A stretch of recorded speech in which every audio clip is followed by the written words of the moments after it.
The rain had just stopped. The wooden porch, still damp, carried the scent of fresh earth. A Zen master sat in silence, his legs crossed, his mind still. At his feet lay a small, black and white cat, curled up, purring softly. The master did not own the cat.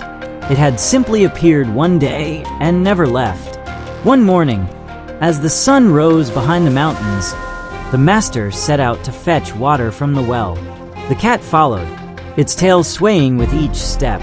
The master walked slowly, carrying the empty bucket, while the cat danced around his feet, playful and free.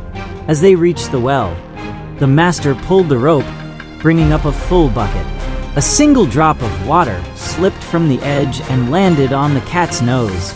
It blinked, then shook its head, watching the drop fall to the ground. The master smiled but said nothing. Later that day, the cat sat on the porch, watching a leaf fall from a tree. It twitched its ears, eyes locked onto the leaf as it floated down, spinning gently in the wind. The master watched the cat. The cat watched the leaf. The next day, while sipping tea, the master saw the cat sitting by the door, staring at a small puddle left by the rain. The reflection of the sky shimmered in the water. The cat reached out its paw and touched the surface, making tiny ripples spread outward. The master smiled. Days passed, and the cat's small moments of curiosity continued. It would sit still for long minutes, watching ants march in a straight line. It would tilt its head, observing the flickering flame of a candle.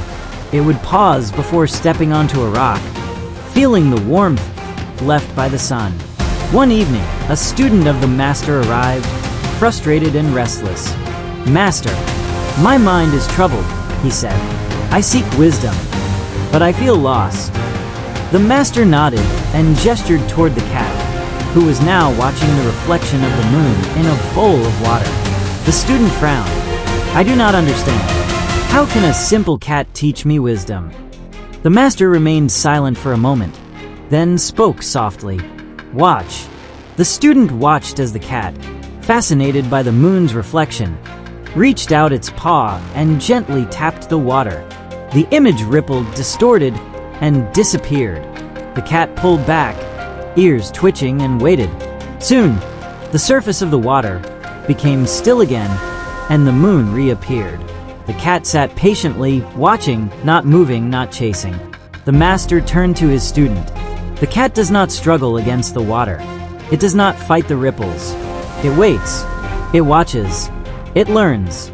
The student's brows furrowed. But what does this have to do with me? The master poured a cup of tea and placed it in front of him. Your mind is like the water. When disturbed, it becomes unclear. The more you struggle, the more the ripples grow. But if you sit, if you wait, the water calms and clarity returns. The student stared at the tea, then at the cat, who had now closed its eyes, resting peacefully.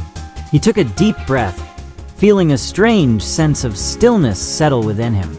Days turned into weeks. The student observed the cat more closely. He watched it stretch in the morning sun, slow and deliberate.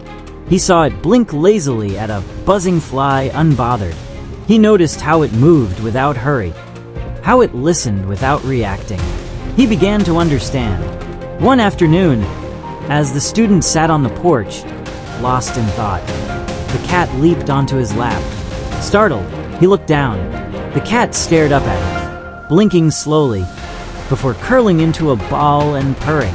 The student hesitated, then ran his hand over the cat's fur. The warmth, the softness, the rhythmic sound of its breath, all of it calmed him. The master watched from a distance, a knowing smile on his lips. The student no longer rushed through the temple halls. He no longer fought his thoughts like an enemy.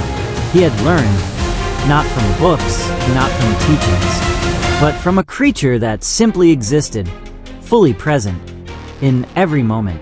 One evening, as the student sat by the pond, watching the moon's reflection, he did not reach out to touch it. He simply watched. The master nodded.